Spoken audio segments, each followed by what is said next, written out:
বন্দ্যোপাধ্যায়ের উপরে আস্থা ভরসা রেখে মুকুল রায় আমাকে ওনার চেম্বারে ঢুকিয়ে দিয়ে বাইরে চলে আসলেন।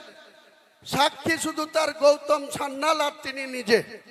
আমি আজকে আবার একবার মমতা ব্যানার্জিকে চ্যালেঞ্জ করছি, আপনার যদি সত্যি কথা বলার মানুষের কাছে সৎ সাহস থাকে তাহলে আপনার প্রিয় চ্যানেল 18 একদিন আপনি বসুন, বিশ্ববাবু মজুমদার বসবে আর আপনি বসবেন আর আমি বসবো আমি।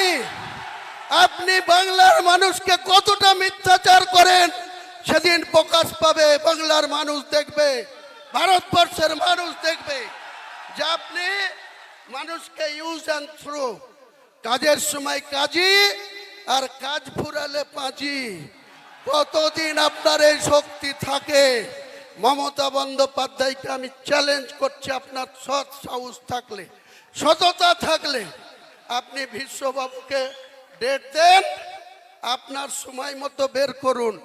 আমাকে ডাকলেই বিশ্ববাবু মেসেজ দিলেই আমি কলকাতায় চলে যাব, স্টুডিওতে বসবো।